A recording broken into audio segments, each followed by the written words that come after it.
thing that I realized was, okay, I was always the compliant child. I always did what I was told. Why didn't I squeak a little more? It seems to be always the squeaky wheel that gets the oil. And, I had a brother that, was openly rebellious, and he got a lot of the attention. I had all these kids that had these special needs, and they seemed to get a lot of attention. I always did the right thing, so I felt like it was my fault for doing the right thing. And so I said, you know what, I don't want to do it anymore. I'm tired of doing the right thing and coming up short. So the third thing that kind of changed for me was I started reaching out in other areas to find acceptance. Like I said, all that I really wanted was just to be accepted, to find my place, to fit in somewhere. The next 10 years is kind of where, again, my story started to continue to unfold. I went to college, and I struggled with some verbally and physically abusive relationships, and I never admit any of this to my parents because I didn't want them to hate the guy that I was with. I dealt with a lot of rejection and judgment, especially in my junior year of college. I was at a CRC college, and the minority percentage at the college was very, very low. It was 4%, and that's like the entire minority, not just blacks, but the entire minority was 4% at this college. And add to that this is my junior year of college, and I had just had a child out of wedlock. And I took a lot of slack from a lot of professors. Some of them completely failed me and said, nope, you're done. If you miss class anymore, then you failed. You can't, you're gonna be done. I heard some really, ugly things, and those stuck with me for a really, really long time. I experienced more failed relationships, and the growing theme seemed to be that I was just never quite good enough, and I never fit in. From a young age, I was teased because my lips are fuller and my nose is bigger than everyone else's, because I had bigger feet, because I was too tall, or because I was too skinny. And I gained weight, and then I was too fat. So some people said I was too proper because you eat chicken with a knife and a fork. Really, it's just because I have sensitive teeth, and the hot food hurts my teeth. But some people said, well, you speak too proper. You should, use more slang. Some of my friends thought that I did, as I got on in life, that I was doing a little too well because I had a good job, because I had to work a lot of overtime, because I traveled too much, because I had a new car. Bottom line, all of this, made me have really, really low self-esteem. I didn't like the way I looked.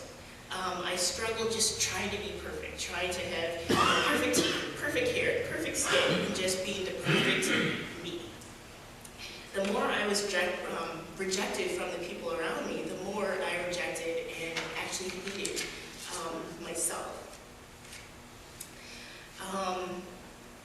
The other thing that really, really kind of struck a nerve with me was I graduated from college and I went and applied for a lot of jobs.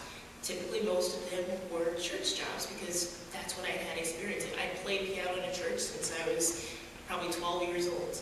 And everything would go fine, audition would be just fine, and then they found out that I'm a single mom and I wasn't married. And I couldn't get the job.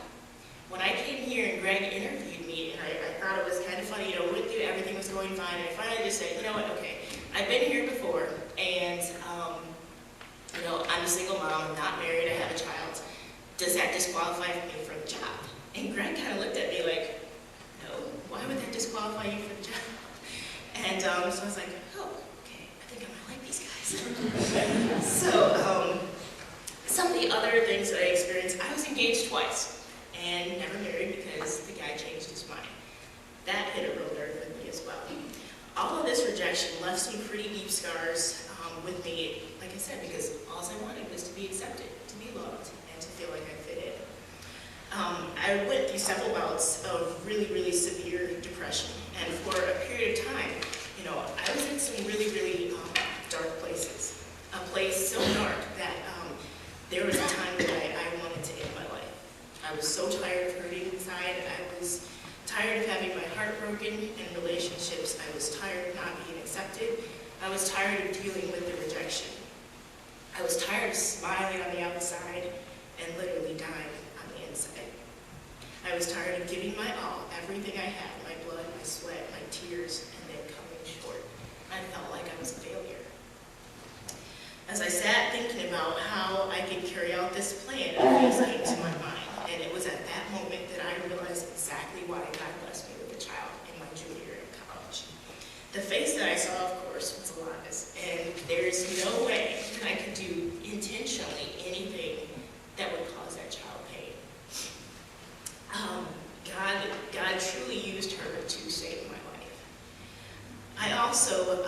He also used her to make and change me a little bit and take me to this last stage of my faith that I'd like to talk about. I started thinking about my early childhood prayer life and how I was praying my will. And I started thinking, okay, I'm living my will for my life. My will is I wanted to be successful in my career. I wanted to be married. I wanted to have a family. And ultimately, I wanted to be loved. I wanted to be accepted. And I wanted to fit in. There's a chapter in the Bible, Psalms 37, verse 4 and 5. It talks about God giving us the desires of our hearts.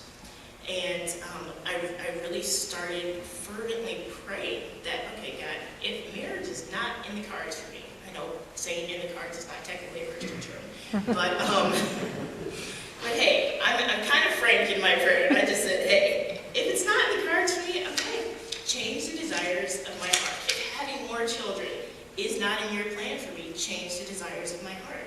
All this time I've been searching for acceptance, and you've been sitting here waiting with arms open wide, waiting for me.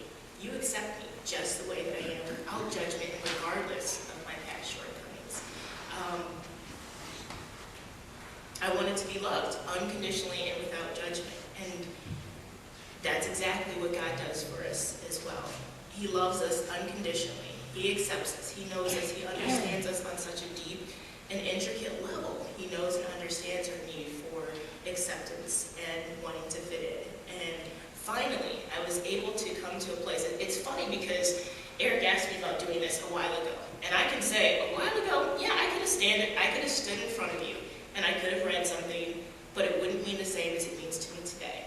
Because now I can truly stand here in front of you and say that I know that I'm loved by God. I know that I'm accepted by God. And